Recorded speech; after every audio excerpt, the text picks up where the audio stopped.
बात साहब आपकी तरफ आऊंगी। 80,000 जानों की कुर्बानी देकर पाकिस्तान में बड़ी मुश्किल से कुछ हद तक अमन कायम किया गया था। अभी दोबारा टीटीपी की एक्टिविटीज़ नज़र आ रही हैं मालाकंड डिवीज़न में। क्या समझते हैं, जल्द हल निकाल पाएगी फेडरल गवर्नमेंट? अच्छा, ये सिर्फ मालाकंड का इशू नहीं है, ये हम देखें जो फाटा का मर्जर हुआ है केपीके में, ये वहाँ पर भी मामला उठ गया है।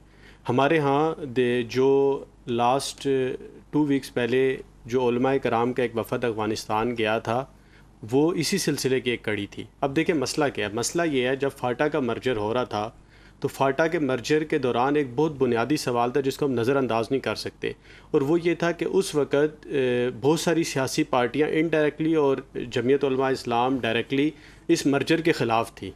इस मर्जर के क्यों ख़िलाफ़ थी, उसकी भी बहुत सारी वजूहत हैं। उनमें से एक बहुत बड़ा फैक्टर ये है कि उससे एक तो उनका वोट जो है वो मुतासर हो रहा था। उसके अलावा वहाँ पे जो पॉलिटिकल एजेंट था, वो पॉलिटिकल एजेंट जो है वो माई बाप होता था उस पूरी एजेंसी का, और उसके बाद जो है वो वही फ़ैसले करता था कि इस इलाके के अंदर क्या होगा। फॉर एग्जांपल किसी एक घर में चोरी होती थी तो उसके पास, ये एजेंट के पास इख्तियार था कि पूरे इलाके को जो है वो लाइन कर सकता था।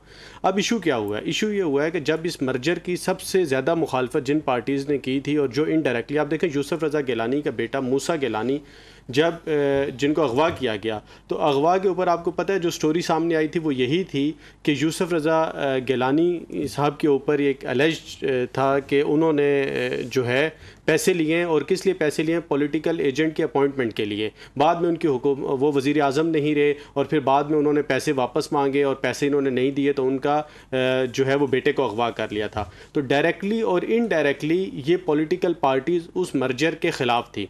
अब जब इसको मर्जर किया गया तो उस मर्जर से हुआ क्या है? जिस तरह वहाँ पे अभी तालीम के दायरा कार को बढ़ाया जा रहा है, केपीके गवर्नमेंट के अंदर आ गए, पहली बार वहाँ से MPAs इलेक्ट हुए हैं, वहाँ पर सेहत के निज़ाम को इंट्रोड्यूस करवाया गया, तो ये सारी चीज़ें। तो अब वो जो लोग जो बराह रास्त इस चीज़ के मुखालफत कर रहे थे, वो लोग अब इससे मुतासर भी होने जा रहे हैं। आप देखें वहाँ पर जब MPs के इलेक्शन हुए तो उस MPs के इलेक्शन में क्या हुआ है कि उनके जो वोट बैंक था वो भी बराह रास्त इससे मुतासर हुआ है।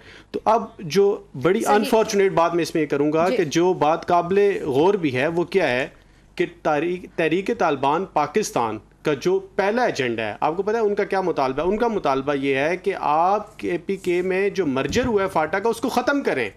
और यही मुतालबा जो उस टाइम जब फाटा के अंदर मर्जर हो रहा था, तो हमारे यहाँ बहुत सारी पॉलिटिकल पार्टीज़ कह रही थी कि भाई मर्जर होना नहीं चाहिए, और उनको इस एजेंडे से पीछे करने के लिए हमारे यहाँ से उलमाए कराम का वफद भी गया, जो कि अपेरेंटली ऐसा लग रहा है कि कोई कामयाब नहीं हुआ। तो अब मसला क्या है? इस मसले का जो हल है वो क्या है कि वफाकी हुकूमत का जो असल सवाल है, ये जुरिस्डिक्शन है वफाकी हुकूमत की, इस चीज़ को टैकल करे।